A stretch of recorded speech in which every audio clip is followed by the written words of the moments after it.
Uh, when I was 8 years old, I was bit by a rattlesnake while out hiking with my dad. Lots of doses of antivenom that didn't really help, and my leg continued to swell until they lost a pulse in the leg. Kind of came down to two decisions. I do a fasciotomy, which is where they split you open. In my case, from my big toe up to my hip. I was in the hospital for 19 days and 350 something staples later. I was closed up. No long lasting damages, just a cool scar and a cool story. That, 30 something years later led me to Listo. Tejas.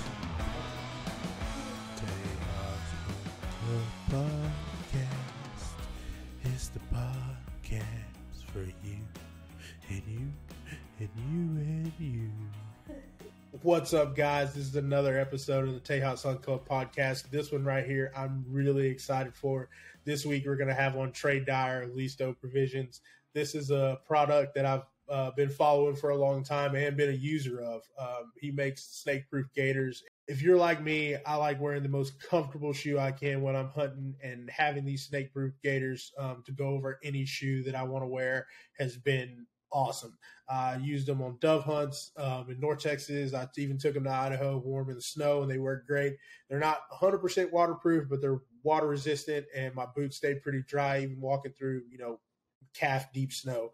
So they're a great product. I'm excited to have Trey on to talk about it. Appreciate y'all following along. And if you can, leave a review or share it with a friend or family member and let them listen to it also. As always, follow us on social media to get those updates at Tejas Hunt Club and at BarMC Media. And don't forget to subscribe to the YouTube channel at BarMC Media to watch all of our videos, not just the podcast. We have hunting stuff. We have rodeo stuff. So a little bit for everybody. So if you check out the channel, hit that subscribe button. We really appreciate it. But we're going to hop into the podcast with Trey Dyer of Listo Provisions. Welcome back, guys, to another episode of the Tejas Hunt Club podcast. I'm Brandon McDow, and today, or this afternoon, I get to sit down with Trey Dyer with Listo Provisions and talk to him about how he got in the outdoors, why he started Listo, what it means to him, and, just get his story. I've used his product for a little while now. I used a dove hunt, and I actually wore them and took him up to Idaho for a mule deer hunt, so they worked out great for me. So, Trey, we'll get a little introduction from you, and we'll get started here. Yeah, man, appreciate it. Early adopter on the Listo Provisions. I think you were like customer number 4. Which is awesome. I appreciate that. Can you hear me? But yeah, I'm from Abilene, Texas originally. Yeah, you got me? Uh-oh. We're going to... Hold on, man. That's probably me. Can you hear me, Trey? Hey, Brandon, I'm going to walk closer to the house. Uh-oh. I lost him. We're having some technical difficulties, but we'll get them figured out. There we go. Okay, maybe I'll have some better service here. Let me grab a stool real quick. I just moved into my garage. No problem. Which is closer. Okay, just a sec. Take 2. There we go. No problem at all, man. It happens. I know for sure. I apologize. We were running around like chickens with their heads cut off trying to get kids home from soccer practice and everything. So anyway, I'm ready. Sounds good. So we'll just start with your introduction and, how you got in the outdoors and a little bit about yourself. Okay. Yeah. Thanks, Brandon. Born and raised in Abilene, Texas. And so kind of that's where my story starts. When I was 8 years old, I was bit by a rattlesnake while out hiking with my dad. And so we got to the hospital about an hour probably after I was bit. And lots of doses of antivenom that didn't really help. And my leg continued to swell until they lost a pulse in the leg. And doctors had some concern about blood flow, and kind of came down to two decisions. I do a fasciotomy, which is where they split you open in my case, from my big toe up to my hip, and leave that wound open for a period of weeks to allow the swelling to go down and then restore blood flow to the leg. The fear was if they couldn't get blood flow restored, then I would lose the leg. So luckily, did the fasciotomy. I was in the hospital for 19 days and 350 something staples later. I was closed up, and no long lasting damages, just a cool scar and a cool story really is all came of it. But that 30 something years later led me to Listo, because I had been using the same pair of snake gaiters for, well, really since the year after that happened. An old man gave me a pair in exchange for a Polaroid picture of my leg cut open in the hospital that he could use at his booth at gun shows. Yeah. And so I still have them, and they worked for all these years, but we're starting to wear out, and I was looking for something else that to replace them with, and nothing on the market really seemed to be as good as the old ones that I had, and even those could stand some improvement. So, like most stories, that's where it starts, and so that's where I started, and took that idea and just kind of decided there was nothing on the market that I liked in that kind of niche there for snake gaiters, snake protection. Yeah. And that's where Listo was born, I guess. That's a incredible story. Like, that's kind of where I found you on Instagram, because I was in that same boat. I mean, I like wearing snake boots. I mean, they're cool, but they're not really that comfortable. And you could ask anybody in my friends, if most of the time, unless it's like really, really cold outside, I'm wearing flip flops. So I like the least amount of shoes on as possible. So being able to wear, something comfortable like Hey Dudes or your regular boots, and then still have that protection wearing your brush cruisers is pretty cool. Because I remember when you first posted about them, and I was really eager to get my hands on some. And I remember you saying you were having like some issues and stuff getting started, get them out on production. Mm-hmm. But I was there every time you posted. I was like, I can't wait for them. I can't wait. No, you've been there since the beginning, which is awesome, because that's the kind of encouragement I think that it takes to keep going, to see people that you don't necessarily know have an interest in it. Yeah. Which I, I'm really grateful for that, because like I said, that's encouragement, and that keeps you motivated to keep going when people are like, hey, it's really cool. We're really excited to see it when you finally do get it out, even if it takes 2 years or whatever it did. But we're excited about it. And,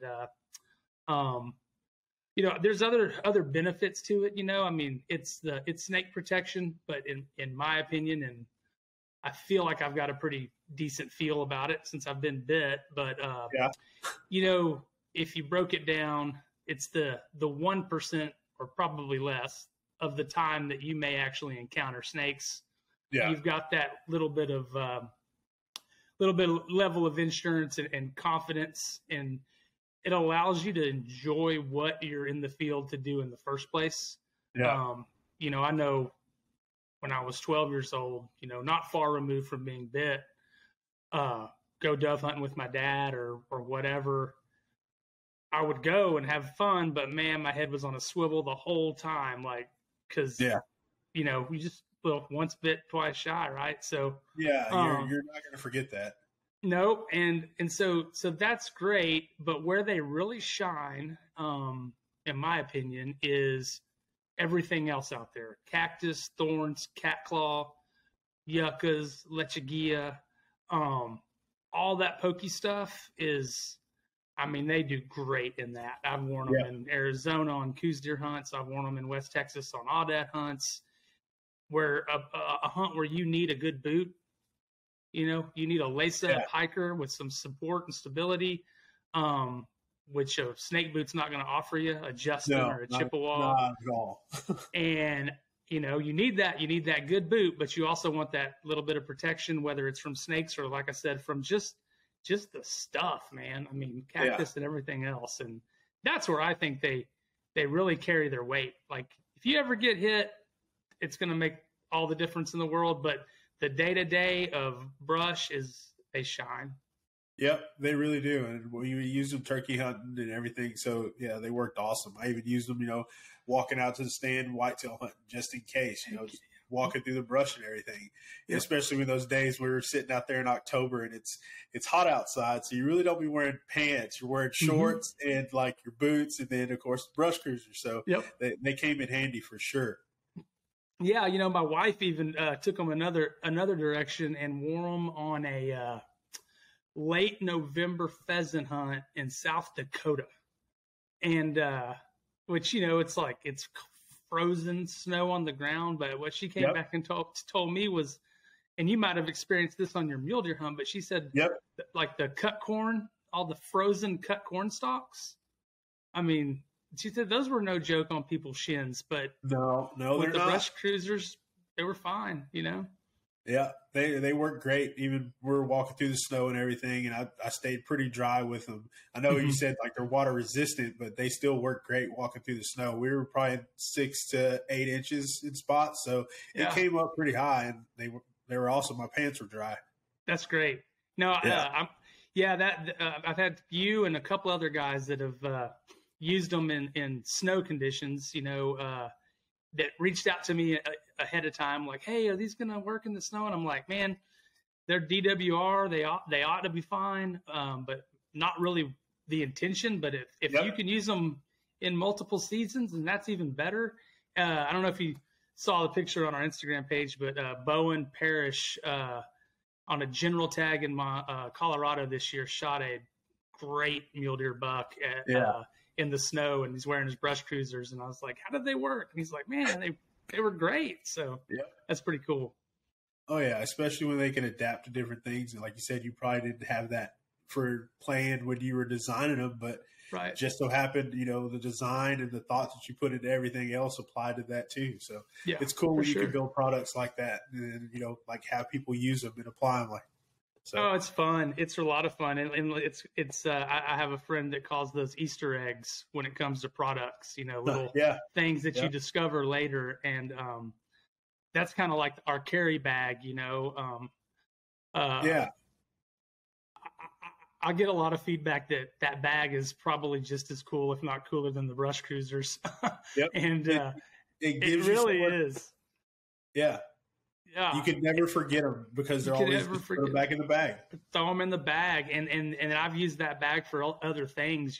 Just trying to, hey, I'll just see if this bag will work for it. And it's like that's pretty cool. You use the bag. So that's awesome. Actually, I'll tell you a funny story. When I was doing it, the bag kind of came out of really more marketing than anything initially, because for 20 years, if you open the driver's door of my truck, you're going to find a Crown Royal bag full of change. I've never bought a bottle of Crown Royal in my life, but I have that bag, right? And, so I was like, if you can put them in some packaging that people may not even ever use that product in that package again, but if they use that bag, they're always going to see, Listo provisions on it.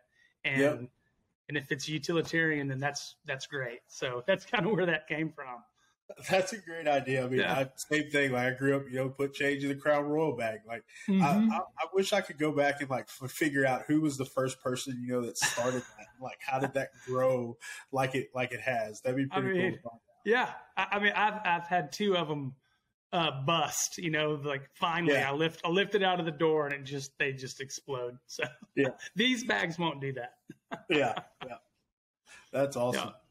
Well, cool, man. I like I said, I love your product that you have. And like, how did you, I know you said you had a pair of Gaiters before and like you didn't find anything on the market, but was this like your first attempt at trying to do this? Like you're being an entrepreneur, I guess you'd say, or like, do you have a history of doing other things like that too? No, I definitely do not. I have a history of playing it uber safe,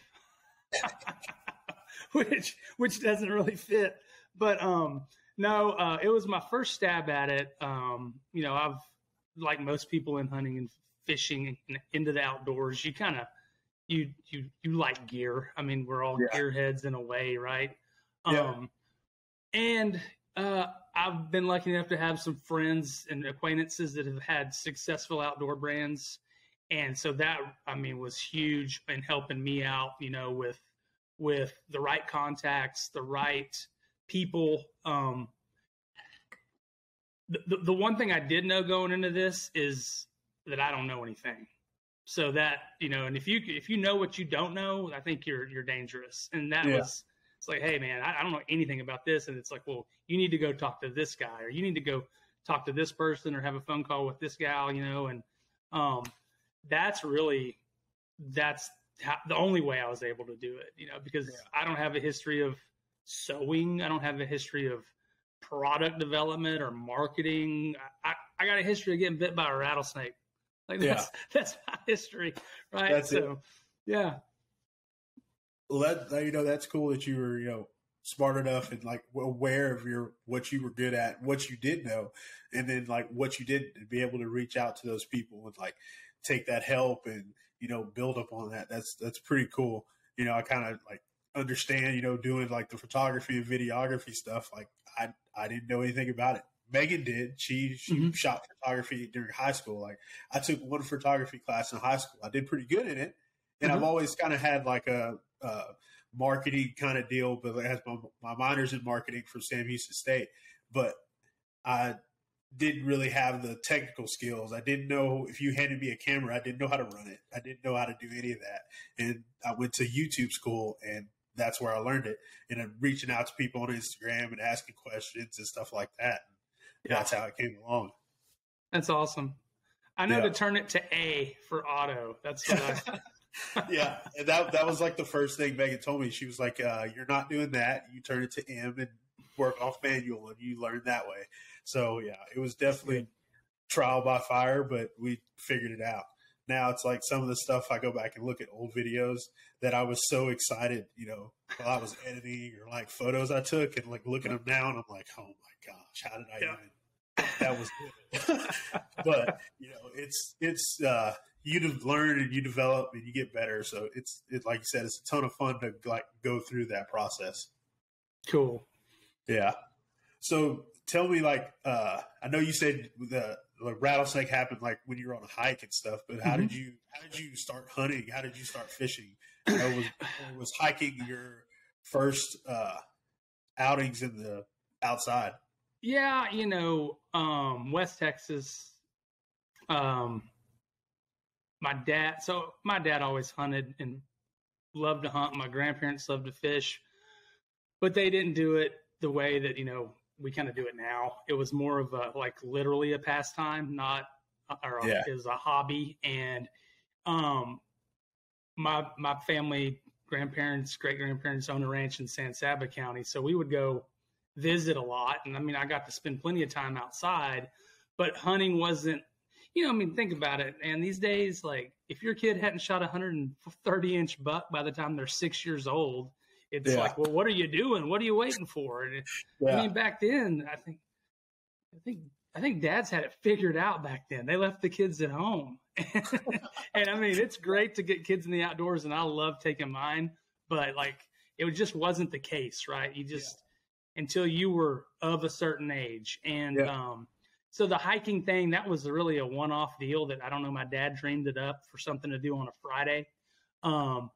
We hunted, and then I would say through high school, it was more of a opportunistic deal, because sports were taken up every day. I mean, all seasons. Going to a 3A high school, you play all the sports, and you're busy the whole time. So anyway, I would say it was never foreign to me. And then I got to college, and that's when it really kind of, the fuse got lit. Me and buddies would haul off on the weekends to somebody's place, whether it was our place in San Saba County, or go down to somebody's place in Harlingen, or hit the coast, constantly blowing and going. And then that kind of got me started, I guess. If I were to say when did I really start hunting, it would have been, on my own, was college. And then when I graduated from A&M, my uncle was stationed in Colorado Springs, and my graduation gift from him was a second rifle season over-the-counter elk tag to come out there and hunt with he and a bunch of his buddies that have been elk hunting out there forever. And that's probably the best college graduation present I've ever heard of. Like, it was awesome. So awesome. Yeah. And what made it cool was, this was just their elk camp. It wasn't an outfitted deal. Yeah. And we went out there and tacked up horses and mules and rode up into the mountains, and, beginner's luck was really on my side. And like the second day I shot this little, 230-inch 5x5 bull, and I was super excited about it. And then we get it back to camp, about midnight, and all those old men are like, we've been hunting here for 30 years and no one shot one that big, and you come up here. And I was like, I don't know, man. I just shot the first elk I saw. So, but that snowballed big time. Real big. Yeah. Yeah. So from there, graduated, and then from college, I was single for 14 years after I graduated from A&M. And so did a lot of hunts, foreign hunts, buddy that would rope me into going to Africa with him a few times. You got buddies getting you to go to Panama to go on fishing trips, so I got all that in and out of the way, and then lucked out and got married in 2014. And we have a boy and a girl now, and now I'm getting to see them kind of get into it. So it's a lot of fun. That's cool. That's a really cool story. Like you said, having that time, after college and going on those trips. And that's kind of like, not really that I have the time, but I've made time to go and do things. And then when opportunities come, I've always said yes. Like for instance, I had my buddy Tim Inslee. I met him on Instagram as well, and he sent me a message one time. We got to talking just because he used to rope calves and rodeo and stuff like that. He sent me a message one day, and he's like, "Hey man, we need a camera guy to go to Nebraska with us to go hunt turkeys." Mm-hmm. And I was leaving from hunting turkeys in South Texas, and I was coming back home up here to College Station. And he's like, "Well," and he lives in Arkansas. So he was like, "If you can make it up here to Arkansas tomorrow, just hop in the truck with me, and then we'll go up to Nebraska. We'll go hunt turkeys." So I was like, "You know what? Let's just do it." So I wound up, Megan called me, and she's like, "Oh, you're on your way home?" And I'm like, "Yeah, I'm on my way home. I need to wash clothes, and then I'm leaving to go to Arkansas in the morning." And her and my mom were like, "You're going to Arkansas with somebody you've never met before. You just talked to on Instagram. And then you're going to get in a car and drive with them to Nebraska to go hunt turkeys." And I'm like, "Yeah, that's what I'm going to do." And we went up there. We hunted public land. We wound up killing a triple. And so it was the trip was well worth it. And now Tim and I are pretty good friends, and we get to talk back and forth on Instagram about, hunting and different stuff. So it's saying yes to those opportunities. And that, I think that's what most people should do for sure. Oh man, if you can swing it, it is worth it for sure. That's when the good stories happen. When you turn and burn or do something just at the last minute, that's when it gets good. Yeah. Yep.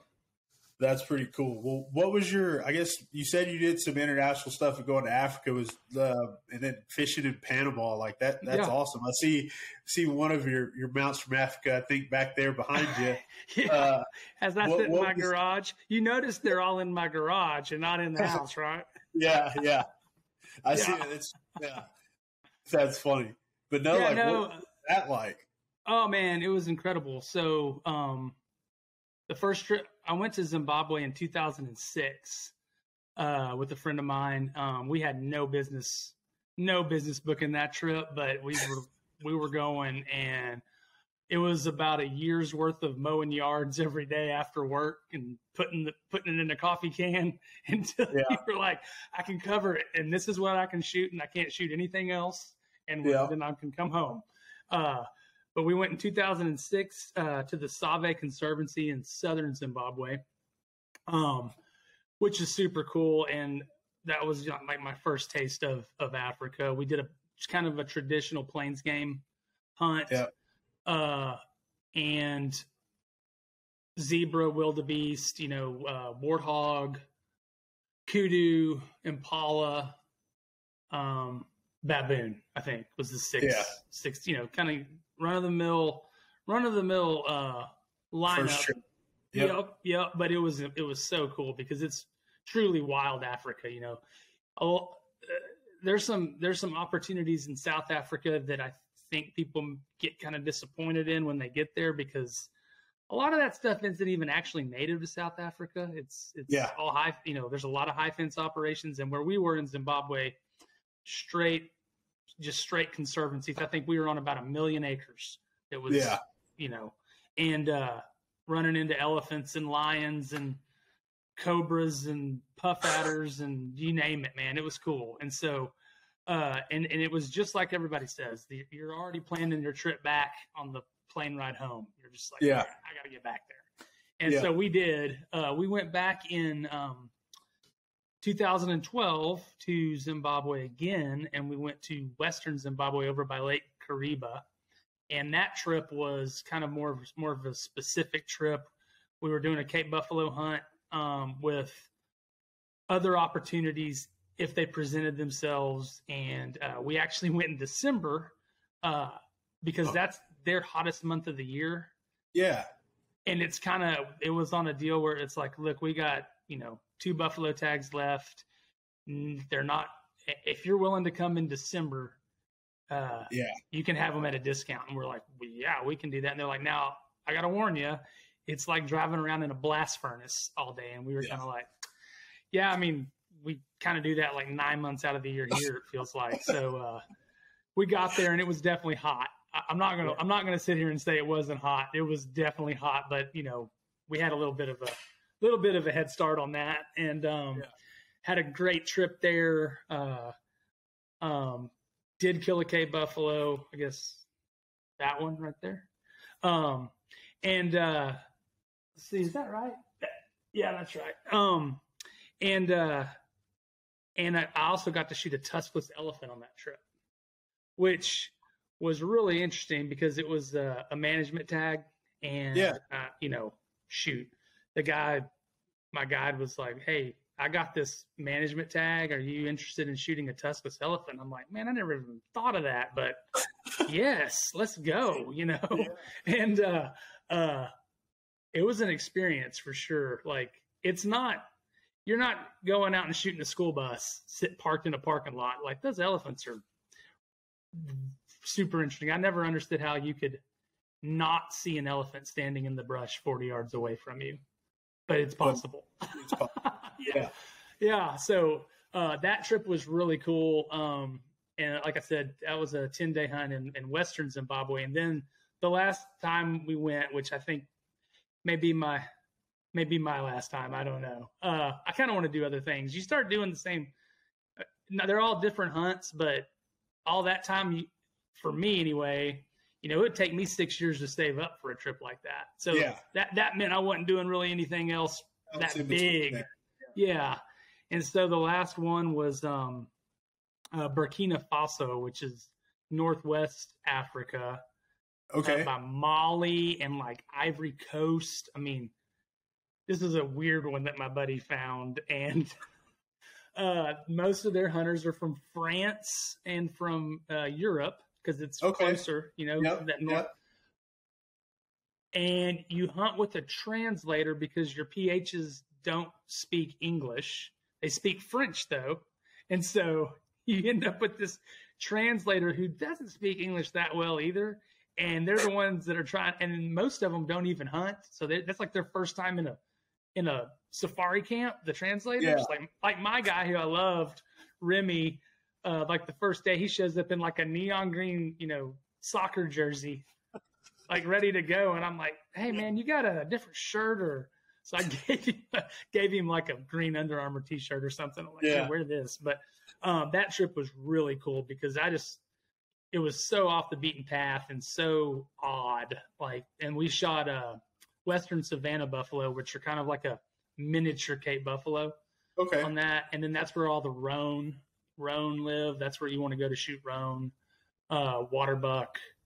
Say, what else was on that trip? I think that was it. But anyway, really interesting because it was, when was that? 2016. So 2017 is basically when Burkina Faso was overrun by Boko Haram, and it was kind of ramping up while we were there. So a little nerve wracking, but no close calls, but definitely getting to see it, firsthand is pretty strange. But no, that was it, man. That's all my Africa stuff. Like I said, I'm probably done. The next time Africa gets hunted, I'll probably be sending someone else over there to hunt. Yeah. I hear you. That's pretty cool, though. But yeah, like you said, you hunt an area or you hunt an animal or, do that for a little while and you want to experience other things because you meet people on those trips that talk about other experiences they've had or other places they've been. And then you're like, okay, well, let me add that to the list. And like you said, you start doing the same thing. It takes time to save up for those trips. And then that means, in between there, you're not doing much. But you still hunt Texas quite a bit too? Yes. So, all in between there, I was hunting. I was on a lease up in the Texas Panhandle for a while, which felt about as far as Africa from where I was. I was living in the Woodlands, I think, at the time. So it was about a 9-hour drive to my deer lease. Yeah. But that was great, with buddies on that place for a long time. Nowadays, mainly my hunting is I started duck hunting in the last 3 years down on the coast in Port O'Connor, and really that was a function of the place I've got to hunt down there through friends, which is incredible, and being able to take my 7-year-old daughter, my wife, my 4-year-old, and getting the pit blind, and it's fairly easy. You can kind of do it as a family affair. Yeah, we've got gator tags on that place, so we'll shoot a gator every year and make a big deal out of it, And there's some deer on it that we really kind of save them for the kids on the lease. Yeah. The adults don't really hunt them. But yeah, then kind of led to in the last 3 years what I kind of came full circle back to that college graduation gift and really wanted to get back into like the Western states and backpack hunting and mountain hunting. And so eased into it, I guess, if you will, and did an Arizona Coues deer hunt 2 years ago. Kind of a solo backpacking trip in Arizona. Didn't kill anything, but had a good time and kind of learned some stuff, and then came back. And then this year my buddy drew a bull tag, first rifle season bull tag in Colorado, and it was in a pretty high altitude place. And so obviously he was like, I need somebody to go with me, and I'm like, man, all you had to do is ask. Like I'm in. And so we went out, and it was in mid-October, October 15th, I think was that season. And we got there a couple of days early. And both of us had success elk hunting in the past, but we're definitely not elk hunters, if that makes sense. Yeah. But we had done our research and, been trying to work out and get in shape and do all that good stuff to get a 44-year-old pair of knees up the mountain. And we got there a day before season opened. So we had a scouting day, and we found a group of elk way up above tree line, like 2 miles off in this bowl. And we didn't see any other elk that whole day. And we're just like, well, that's where we're going in the morning. I mean, that's where we got to go. Yeah. And so we left our camp at like 4 on opening morning. And I think we were at 10,000 feet, 10,500, something like that was where we were camped. It was 2 miles to where we knew we needed to get to where those elk were the night before. that took about 4 hours, I bet. Yep. Because when we got up there, we were at 12.5. And we were just about to cross this open bowl to get to the next little ridge to look over and see if those elk were still bedded where they were the night before. And just as we were about to step out of the timber, I see a bull across from us step out of the opposite timber. And so we both hit the deck, and Keith got on the sticks real quick, and I ranged it. He ranged it. We both agreed, and he just smoked it. He was shooting a 280 Ackley improved, and perfect shot. It ran down the hill about 30, 40 yards and stopped, and he hit it again and just dropped it. We got down there, and I looked at my Onyx when he shot, and we were at 1250, I think, is what elevation we were at. And so to emphasize how high we were, I guess, we found a deadhead bighorn sheep skull up there by where we shot the elk, which was pretty cool. Super cool. Sheep country. Sheep country. Yeah. I mean, we were in the willows. It was wild. And so anyway, we boned that sucker out and got the skull basically down to a skull mount that hadn't been boiled yet. Yeah. I'm talking eyeballs. I don't think we got the brain out, but we got everything else off that skull that we could. Boned all the meat, and then loaded up our packs. And I told Keith, I was like, I think we can get all this. And he's like, man, I don't know, one trip. And I was like, I think so, so it's worth a try. So we get it all loaded up and help each other get these backpacks on, and then help each other off the ground. I bet it was a pretty funny sight. Once we get up, it's heavy, but at least we're going downhill, but it was, 2 miles back to camp. So we got back to camp, and that was probably another 3-hour trip, and not too bad. And the next morning we got up and took it 6 miles down to the truck, turned around, came 6 miles back to camp, went to sleep, woke up, packed up, and then 6 miles back. And Monday morning, man, at like 10 o'clock, we were on the road back to Texas. It's like, that was super efficient. Very efficient. That was real efficient. Yeah. At least, like I said, I've never done it. Like I went on the Idaho trip, but we didn't get anything. But at least, in my brain, at least if you pack everything up that initial trip, and say you get far enough, and like, hey, I want to drop something or hang something in a tree here. Well, your trip back is less. So and you just pick it up there and then keep going. But it's very daunting loading up your packs with two guys in one. Oh, it was, and it was funny to look at like all of our tracks on Onyx. Each route back and forth from the truck, and how that time would consistently go down and go down and go down until when we came home Monday morning, we had our camp with us. Of course, we had eaten all of a lot of our food. We'd already put the rifle back at the truck on one of the other trips. So we were pretty light, as light as we could be. And so we were just like, let's see what we can do. Let's see, how fast we can get back to the truck. And so our first trip in with camp on our back uphill, gaining about 1,500 feet, that took us about, it was 6 miles, and it took us about 5 hours, 5.5 hours to do it. The last morning when we took camp on our back and went downhill, we made it in 2 hours and 15 minutes. So like the difference in uphill versus downhill is phenomenal. It's like, and knowing that you're going to the truck for the last time, and there's 12 pack of Coors Original in a cooler waiting on you, I like it. So, I like it. Yeah. But no, that was the most recent trip. So I'm hoping to do some more of that here in the future. Yeah, that's awesome. Like that, you get that Western. I guess you got your Western bug early with that trip after graduation. Mm-hmm. But like I said, I didn't. This was my first time. Turkey hunting in Nebraska was my first time hunting out of Texas, and then going out to Idaho and like seeing that country, it makes you want to go back. It makes you want to do it again.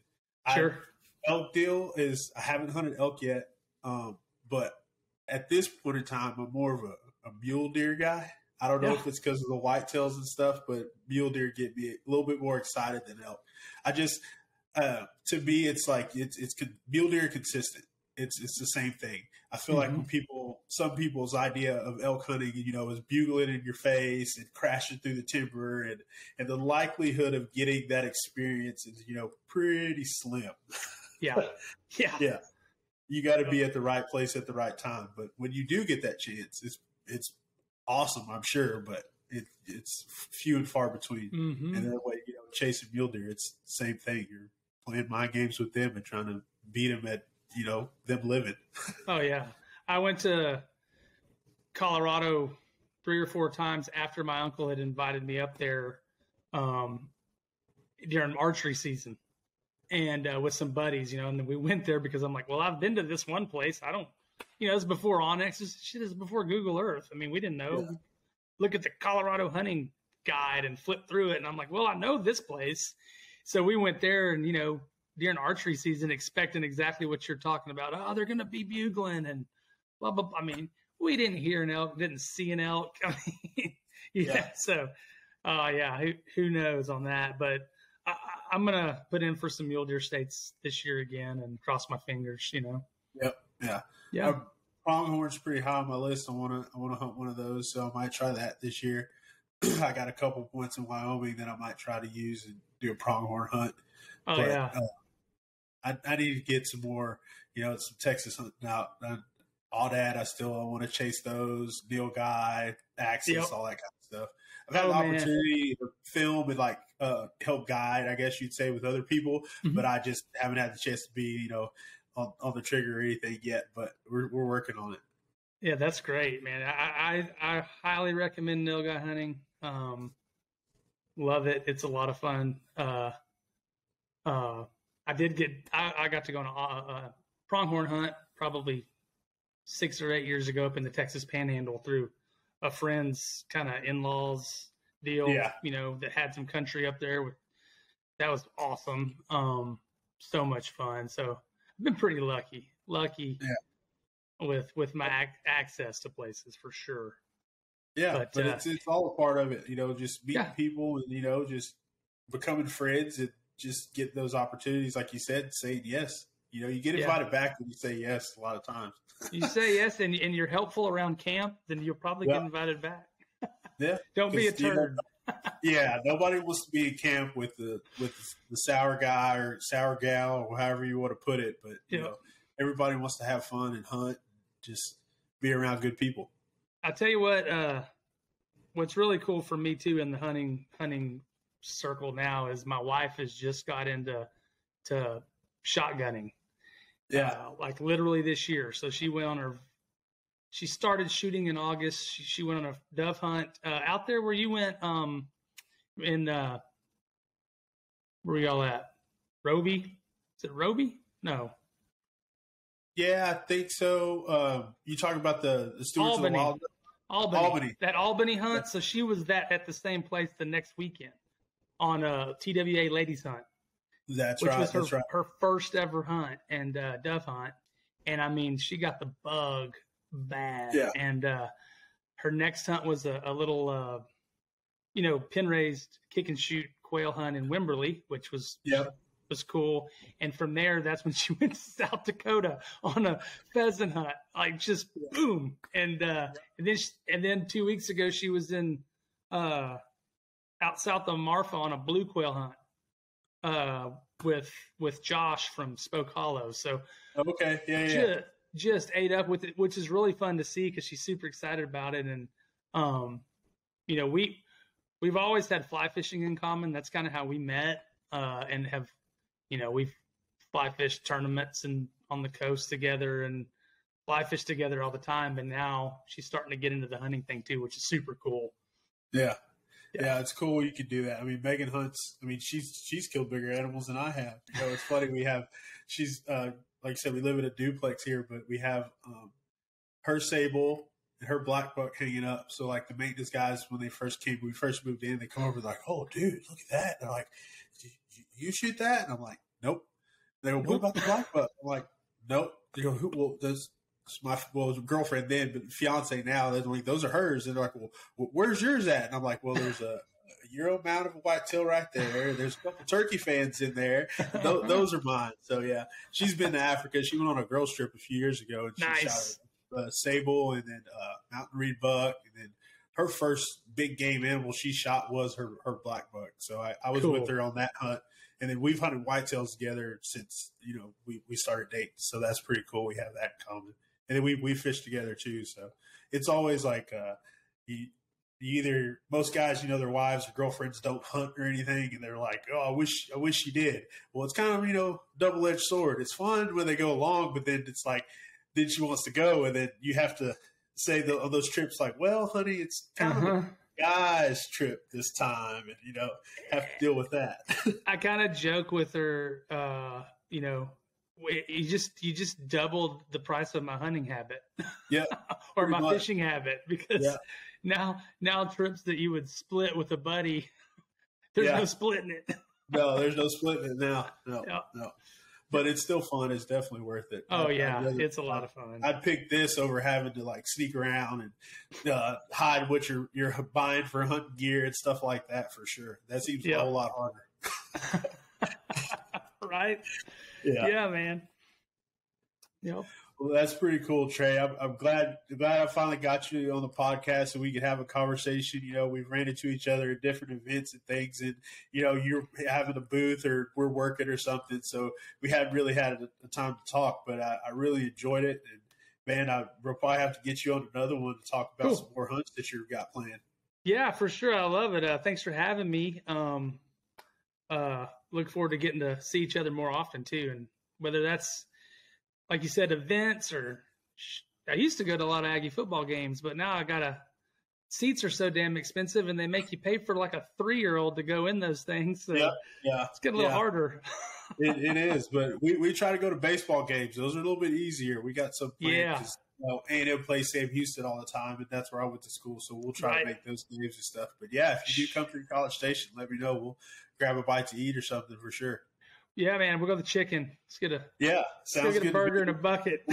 Yeah, dude, we can definitely do that.